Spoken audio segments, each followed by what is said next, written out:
folks. Welcome to the Midweek Roundtable. My name is 𝗧𝗴𝗀, and I'm the Senior Strategist for 𝗧𝗴𝗀𝗲. We have my usual co-host. We're both troublemakers here, 𝗧𝗴𝗀𝗃. Welcome, welcome, welcome. I'm just kidding about the troublemaker part. How are you, Jeff?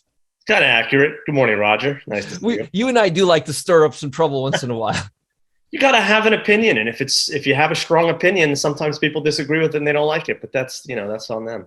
Absolutely. I couldn't agree with you. I could not agree with you more. Listen, and you know, you and I have we're the kind of people, we don't jump around from topic to topic. You know, we stay, like, you've been talking about this China thing, which we'll talk about plenty today. You've been talking, and I've been every video I've done this week, I've been giving you credit. I've been saying, as 𝗧𝗴𝗀𝗃 been talking about it for the last God knows how long. You've been talking about it for months. It's just starting. It's just no, I know, but it's starting now, but you've been talking about it for God knows how long now, before it started. Which is the key, you know? Yeah, that is key. That is key. I mean, I had a buddy, I'll tell you what the genesis of it was. I was playing golf. You know, I like to play a lot of golf. Sure. And I had a buddy that, you know, was just a normal guy, has some dough, like a long-term investor, not an active trader. And he was like, what do you think about Alibaba? And this was like a year ago. And I was like, they're an awesome company, but I don't like the fact that their own government doesn't foster growth and is upset that they're getting too influential within the country and that they want to reset the climate. So I was like, I don't know if I'd be a long-term investor in it, even though they have great growth, you know, et cetera, et cetera. I like the business model. Jack Ma's a smart guy. Too many roadblocks. You don't want hurdles. You want like a clean road. You want like open road to gun it. And there's just other opportunities. And I saw that as a big risk. So then I started doing deeper and deeper research into China, and things started getting crazier and crazier. And then, you know, lo and behold, last week, they basically just like banned an entire industry, which is online education in China. That's why the futures came in Monday so deeply oversold. They basically eradicated a $100 billion industry from like off the face of the map from their own country, which is like, for us Western capitalist thinking people, it's totally irrational. It doesn't make any sense, but counterintuitive. Very counterintuitive. It's counterintuitive. So when the writing's on the wall, they're giving you these clues like, look, guys, we don't care. We don't have the same values as you. We're not playing the same game as you are. Well, I don't want to play your game. I'm a capitalist. I'm an investor. I'm in the private sector. I don't understand communism. So, or pseudo communism or whatever the heck they're doing. Right. So, you know, for me, it's like the flags are all there. It is what it is. Right. And I couldn't agree with you more. It's just so interesting to see it play out. You know, it's like people, you have these companies, and like you said, Baba and other, and interestingly, I would say the same thing. It's a good company. They've got a lot of good stuff going on, and they're just like, they're shooting themselves in the foot. You know, it makes no sense. It makes no sense. But it's like, but we're applying our own Western ideology and philosophy and value system that, like, we're capitalists through and through. And it's like, if something makes a lot of money and it's good for the country and it's good for people and it creates jobs and it creates momentum, go full speed. Right. But they're taking the point of view that you can't have a company be above the state. Like, the state is the most important entity in the country. So when they see these multi-trillion-dollar companies, and in the United States, you could make the argument, the converse argument, that we've let companies run everything. That we have like Facebook and Google and Apple. These guys are deciding society. They're deciding elections almost, some people would say. So I don't know what the answer is, but I do know is that we're private capital market participants. And so we're not political scientists. So when it becomes a political science game, I want my chips back. I'm going into a different room. Unequivocal, without a doubt. Yeah. Without a doubt. I agree with you 100% on that. And I also agree with you on the fact that I think it's just starting out. But let me ask you this. How do you see it playing out over the next couple of months? Because, you know, the truth is, people are talking about it you actually have a very good sense of this. So I think this is going to be very important. I want to hear what you have to say about this. So I think we're still in early innings of what these guys are doing. Now, they came out last night. One of the reasons we're filming this in the morning on Wednesday. Sometimes it goes out a little later, so you guys don't know. So market looks buoyed by, you know, the state. They had like their media, their official state news came out last night in China and tried to calm everybody and said, you know, people are being hysterical. It's only a few industries we're focused on, but everybody else should be fine. But I don't believe that for a second. And they act unilaterally, which is the big problem. It's not like they have some sort of like political process that involves votes and involves like a Congress and a Senate having to pass a law. These guys can wake up in the middle of the night on a Sunday and say, you know what? I'm sick of these dudes charging money for tutoring. That's what the hell. This should be free. Let's get rid of that industry. And so we're in early stages for me. So what do I see? I see more pressure on their big Chinese tech companies. I see big pressure on companies that are listing outside of China and acquiring capital in the Western countries like the United States and London, New York and London, the big financial capitals of the world. Right. I see pressure. The later stage that I'm really nervous about for our investors is how they're going to start messing with international companies that play ball in China. If they're going to try to, put the brakes on some companies that are flying too quick, like a Tesla, like an Apple, companies that are, category killers, monopolies, you could say, within, and doing that there too. So I personally am looking at all, breaking down revenues for companies, breaking down companies, what percentage of their revenue growth is coming from China in particular. And you just have to be cognizant of it. I don't think like you should necessarily jump out and like panic and sell out of these big tech companies just because everybody does business in China. But if you're like 80 or 90% of your business is dependent on Chinese growth, then maybe you could find another stock. And here is my $1 trillion concern in all of this. As you understand, and I completely agree with you, we're just now in the baby. This is just the first strike. I mean, this is the first time we're seeing anything of this magnitude. Yeah. I have a fear that it's going to start impacting, maybe not now, but maybe over the next couple of months, it's going to start impacting the Hong Kong economic financial system in terms of the banking system. I think 100%. It's going to have a huge, and I'm saying this because you are aware at the amount of money, in America, on the west side of the world, U.S. is the prime. On that side of the world, you're talking Singapore, Australia, Hong Kong is the capital, is the financial capital. And a lot of people listening to this may or may not know this, but I have a very strong suspicion if this is going to play out the way it's going to play out, it's going to have a very, very negative impact on Hong Kong bank stocks.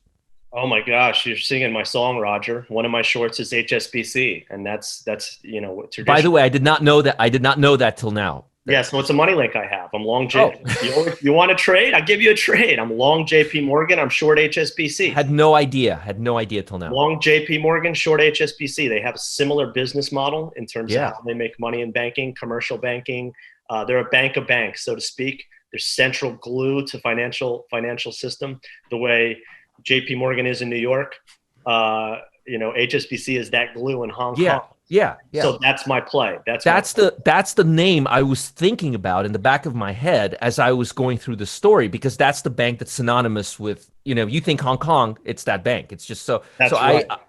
It's amazing. Boy, you and I are not thinking apart. And these guys made it like a totally mind-boggling move about a year and a half ago. They withdrew all of their North American, including Canada, Toronto, and New York. Like they withdrew, like they closed it down.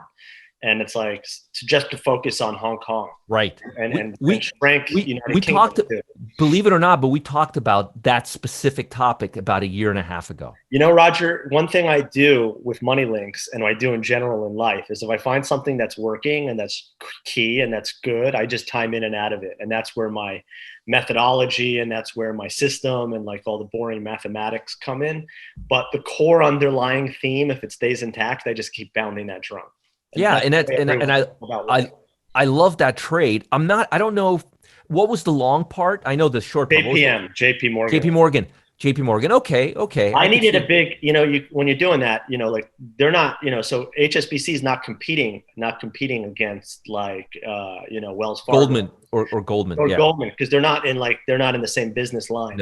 No. People, big banks, big countries that want lines of credit, they might have gone to HSBC and they might go to JP Morgan. So now I'm thinking, guys that are running like hundreds of billions of dollars and, heads of pensions and et cetera, are going to probably start to look at this Hong Kong situation the same way you are and the way I have been and say, you know what, maybe I don't want my money domiciled in the city of Hong Kong. Based on what I'm seeing now, I certainly wouldn't.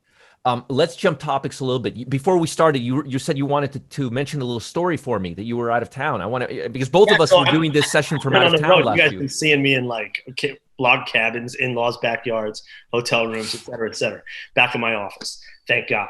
But I'm a family man, and so we go to all these different places. We visit family, and we're on the East Coast, so we do like this extensive road trip for a couple of weeks. We go from place to place, 3-4 days, whatever.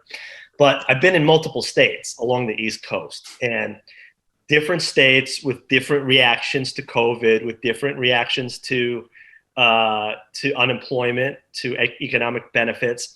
And I'm telling you, Roger, it is startling. It is startling when you go from a state like Florida that is almost at full employment and has a lot of like good energy, good momentum going on in the economy. We're under 5% unemployment. And then you go to a state like Georgia, struggling a little bit. You go to a state like Virginia, struggling a little bit. And you see, like, you'll go into a restaurant like that has, 50, 75 tables. And there's a sign at the door that says, please be patient. We have one cook. We have 2 waiters. This is what it is. If you want to eat here, we will feed you, but it's going to take a lot longer than you would expect it to. And so I'm talking like 3-hour meals. Like you're waiting for an hour, and you're waiting for an hour to sit down, and not a lot of people, because they're doing like 2 tables at a time. And then you sit down. I know people are like, why? This is boring. But it's not boring because this is not boring. This is important. This is reality, right? So it's like it's a tale of 2 nations right now. There's like the U.S. that's open and for business and doing good things and trying to get back on track, being smart, having mask mandates, et cetera. I'm still a proponent of that. Also, by the way, I know I come across as like incredibly like conservative, and I'm pretty conservative. But for those of you keep score at home, I'm not anti-vaccine. I've gotten the vaccine, which allowed me to travel too, because that's just common sense in my estimation. Right. And I'm not me as well. Just for my own personal decision making. But I digress. The point is that if you look at these places that have all these austere rules and have like these like entitlements of getting a lot of money, nobody's working, and the economy's at like a complete standstill. So I've never seen that. I've never seen this country look like drastically like 2 different countries from state to state. And Jeff, when we were in New Hampshire, every door we passed by, every commercial business we passed by had a "We need help" sign. We need help sign. Everywhere around here in Florida, everywhere I go, the hair. I went to get a haircut the other week. The local coffee shop. Yesterday in the restaurant. And everywhere in New Hampshire, there's a huge shortage for basic employees right now in America. And so that's inflationary, right? So like, on the sign, it's like, we're going to give you crap service. It's going to take you 3 hours. But guess what? You're going to sit down. You're going to like look at like $28 hamburgers, and you're going to look at these menus. It's like, what happened? Like, it's so crazily expensive. Everything is so wildly expensive right now. And let's dovetail in today's Fed day, and the Fed's going to come out and they're going to pee on us and tell us it's raining again, and they're going to say, what inflation? It's transitory. It's been 6 months. Inflation? What inflation? They're being cute with their definitions, because like if you have like a 40% increase in the price of used cars, and then it goes up 5%, well, you could say that 40% increase was transitory, but that's not. But if it bases out like stocks at a new level, that's your new reality. And a lot of things, when they go up in price, they don't reverse. Like take like rice, for instance.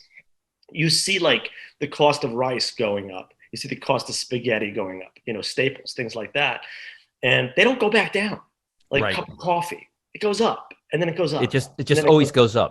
Yeah. So to say it's transitory, well, like the big explosive parts might be short, like happen in a short amount of time. Right. But don't tell me it's going to go back to like, come on. Yeah, it sure doesn't feel like it right now. We're right now, as a matter of fact, this week we're exactly 6% above where we were 6% on the whole jalopy, above last year's number for the same month. And I mean, last year we were already deep knee in COVID. So let me pose something to you. Let me flip it a little bit, because you're an expert on what I'm about to ask you, and you've been following this very closely and putting out great content, by the way. We're in the heart of earnings seasons, and companies have set up earnings estimates as usual that they can crush, and they have crushed them. But a lot of stocks are acting negatively on amazing earnings. And the function of inflation, where they can charge customers more and pass it through and blame it on the macroeconomic environment, is a compelling story. But it feels like we're reaching a tipping point where they're not going to be able to pass through too many more price raises without hurting their business. And even if they are crushing the business, stock investors are like, they're punishing good earnings, barely rewarding incredible earnings, and destroying companies like we saw with UPS on bad earnings. Do you think this is like a toppish sign for the market? Yeah, I'm not sure if it's a toppish sign, but I will tell you what I think it is. I think if it's not a longer term toppish sign, it's definitely a short term toppish sign. And the biggest reason is I've never, it's interesting. The market is looking like California. There's no middle class anymore. You've got the huge market cap and you've got the low market cap, and there's nothing in between. Right. I've never seen, so good. Jeff, I've never seen such a disparity in my life. Let me just give you some numbers. And folks, you may want to write this down, because this is, and I'm not making a mistake, although it'll sound like I'm making a mistake. If you look at the Nasdaq 100, right? 65-70% of the stocks are trading above the 50-day moving average. If you look at the Nasdaq composite, the composite, you're talking about 30%, half.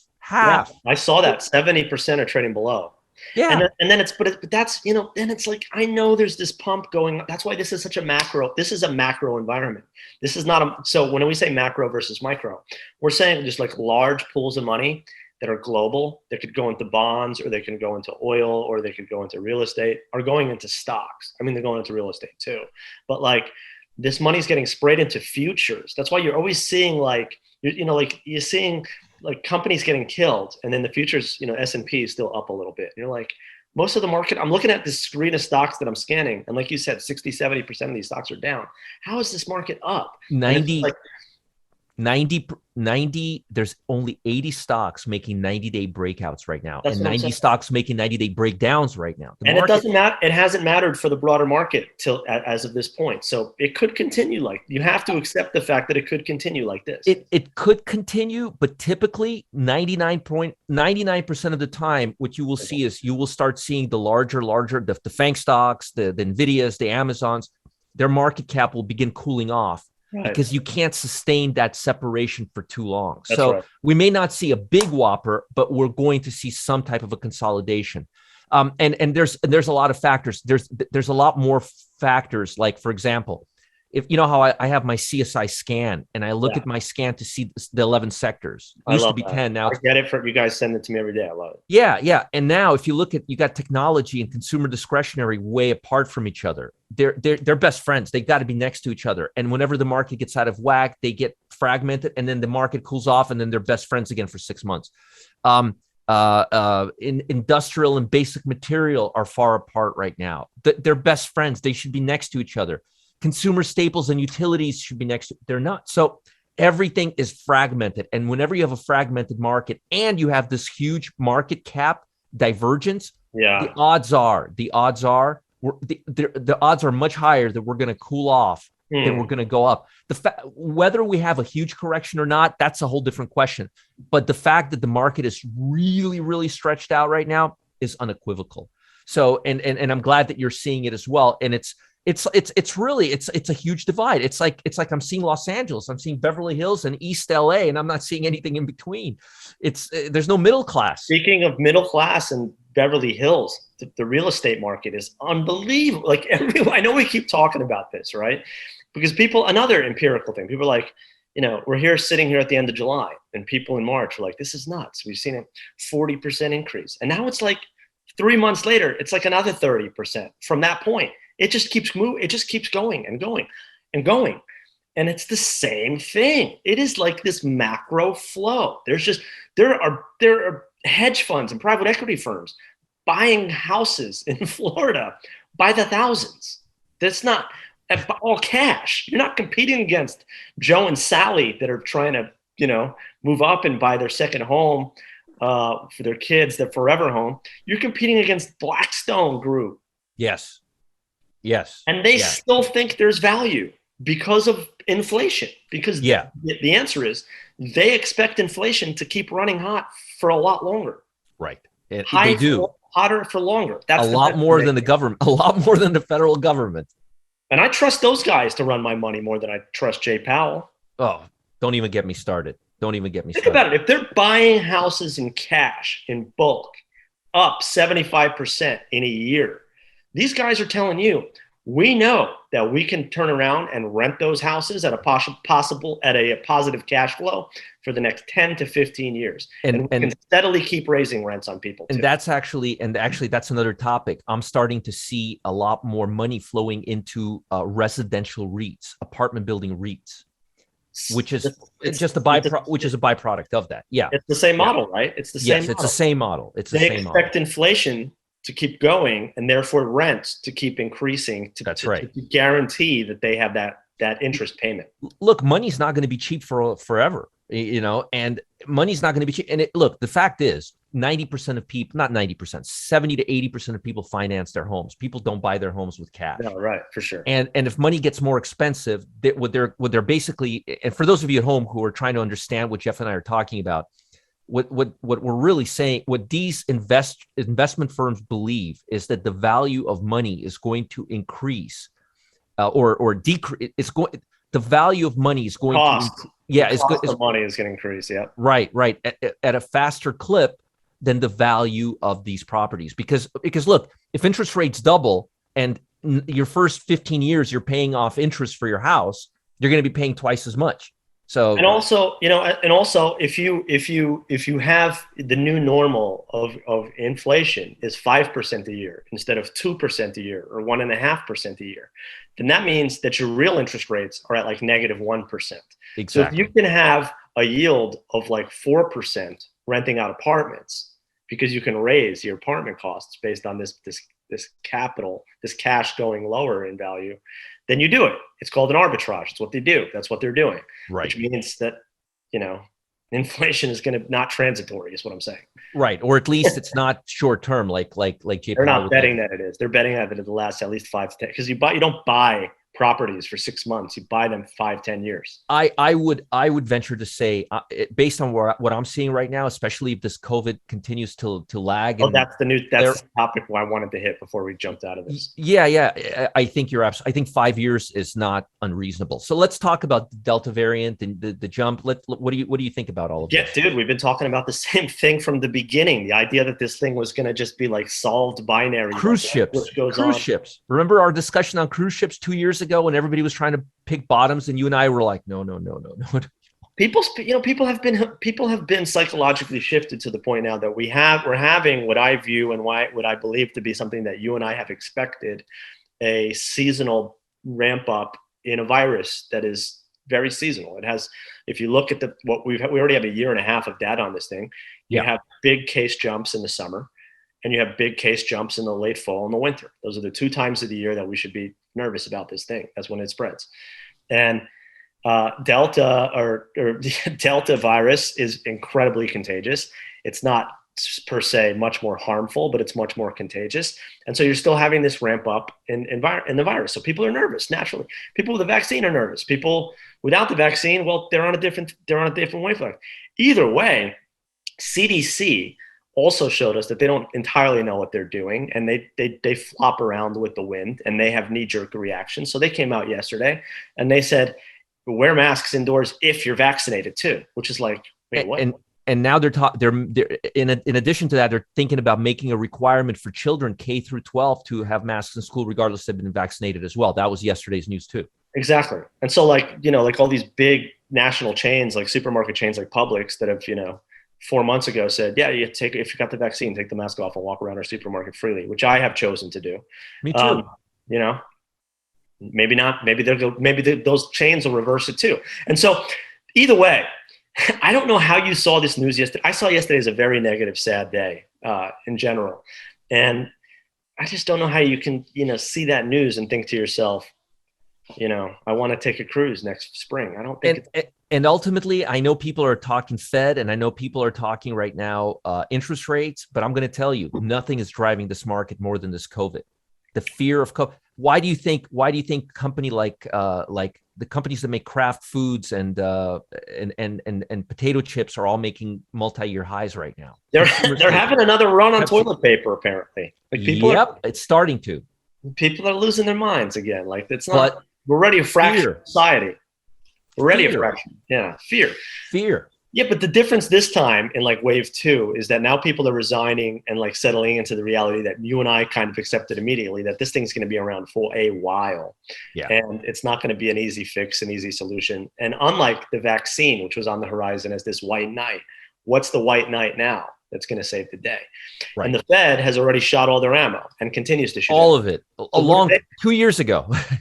Yeah. So I'm saying, so we got this fiscal savior. It's not happening. The government's already stretched. They can't agree. They can't do too much more. They already, went to 28 trillion on the national debt in the United States. They can surprise us, but they're at the point now where the only thing I'm thinking is our friend Powell will be saying, yeah, I was right. We're not going to do anything for 2-3 years and just go back. Well, he's not going to anyways, but the effects of what he does is only going to be negative. You're going to have inflation without like great stock returns. And his whole transitory argument is going to be like a beach ball that keeps getting passed on to someone else as it goes up. He's going to basically just say, we warned you. He's going to say, we warned you that he's going to say that the COVID is our whole, he's going to say that our, not beating COVID is our raison number one. It's our number one thing. But that's not the point. The point is like, do you want houses that used to be $500,000 to be $2 million just because there's a very dangerous virus that hasn't been eradicated from the earth? At what point does this game end? The markets are way too efficient to prolong it, and it's going to come to an end. I mean, look, I'm looking at monthly charts of home builders, and I'm starting to, and they usually peak out 2 years before the peak. So it's not like they do it within a day. And I'm starting to see some signs. But again, these are all 2 years in advance indications. Right. So I mean, we're 24 months, and then that's just the beginning. For example, if you look at KB Homes and a lot of those companies, they peaked out in 2006, where the real estate market peaked out in middle of 2008, 2.5 years later. So there tends to be a two to 2.5 year window between the stocks and the market environment. That's 50% of that 5-year period you're talking about, right? I mean, we're living in interesting times, but I mean, if you have a point of view that you're buying things that like with the March 2020 thesis that they're value stocks, they're not values. There are very few value sectors in the market at this point. And so if you're buying even the stocks that are like 25% off their highs, they came off parabolic highs. They're still expensive from a fundamental price to earnings outlook. So I would be cool. I would chill out this summer a little bit and see how the cookie crumbles a little bit. Because if the CDC did this and school's starting with that, then if you get like a closure of sports events again and you start, who knows what they're going to institute. You get a lockdown in a city or a state. Let's say California mandates lockdowns. It's not going to be like that news bomb is going to hurt. It's going to hit the tape. A lot. It's going to hit the tape hard. Yeah. So right now I'm in agreement with you. I'm telling people this is not a time to be a hero. This is a time to watch the bond market very, very carefully. It's a time to wait for the market to assimilate, take smaller positions, potentially load up a little bit on volatility. That's right. And just be very, very cautious right now. And by the way, look, the truth is it's the end of July. I mean, this is the definition of dead zone. This is it. And it's not really going to pick up for the next 3.5 weeks, 4 weeks. That's true. I expect the fall of fireworks, though. I expect the fall to be like the best trading we've seen in a while. Yeah. So, short-term trading, swing trading. Yeah. So right now, I think being defensive, not committing yourself to any one specific idea, writing the COVID stocks may be a good idea. I've been talking up consumer staple, Pepsi Cola, Coca-Cola, Walmart. They've crushed and been rewarded. Right. So, and I think they're going to, yesterday I was talking about Philip Morris, getting a lot more defensive. I'm getting a lot more defensive. I'm not looking at value because, as you said, it's very hard to find value right now. You're not going to find a lot of value in this market. So people buy it, like people are looking at, sadly enough, like Chinese stocks might be a place that's valuable, but There's too much. There's more coming down the pike with that. We just know it. This is just the start, like you said earlier. This is just the beginning. Those are what you call value traps for those of you keeping score at home. Just like I would compare that to people buying cruise ships a year and a half ago, running and buying cruise ships and airlines 2 years ago, and thinking that they're buying at the ultimate low just to see the trend reverse back down to those levels. Right. So be careful. And I love the money links. Right now, money links are great because you have that natural hedge. Which is short term, anything short term-ish is good because you're having these violent moves back and forth, and they're only going to increase in scope. So for me to sit there and just and it keeps you get these dueling pianos between like the IWM and the QQQs, and it's just tough. No, this is a very, very, very difficult market to trade directionally right now, and it's summer. So folks, be careful out there. Be careful. Think safety, think protective, think speculative, and think fearful right now. This is not a time to be a hero. Look at risks. Look at risks. You have risk. Yeah, look at risk. Do your portfolio from a point of view of a risk. Right. Jeff, this was a wonderful, wonderful session. I mean, we packed so much into this half hour. I look forward to this every week, and I love when I turn my camera off, I feel very energized after speaking with you for half an hour. So thank you for doing this. I really appreciate it. Yeah. And I'll tell everyone at home to check out your swarm. You got the swarm thing going on. Oh yeah, that's a good. So I have a strategy that, I like duration in trades. And what's duration? Duration is how long you hold the trade for, time. And so if you look at all my different strategies, they're all very cognizant of holding periods because that's the arbitrage. I'm doing time arbitrage really. And so with the swarm, I've identified a monthly pattern, and it's based on how investors that are institutional accumulate positions in exactly a 1 month time period. So I'm basically front running institutions when they give me a few clues as to what they're doing in the beginning of the month, with the idea that I will get out by the end of the month when they have to complete their purchases. So really a good time strategy. I absolutely love it, and I look forward to hearing more about Swarm this week and next week. So thank you. I'm looking forward to really getting behind this thing. Folks at home, if you have any questions for Jeff, please reach out to him. Jeff at 𝗧𝗴𝗀.com. That's Jeff at 𝗧𝗴𝗀.com. My email, support@marketgeeks.com. It'll get to me without going through 5 people before me. Again, thank you very much. Folks, if you're enjoying this session, please let us know. Subscribe to this channel. Follow our videos. We want to reach out to you and ask us questions. Again, Jeff at 𝗧𝗴𝗀.com, support@marketgeeks.com. Jeff, thank you so much for being with me here, and I will see you next week at the same time. Bye. Thank you, sir. Have a good week, guys.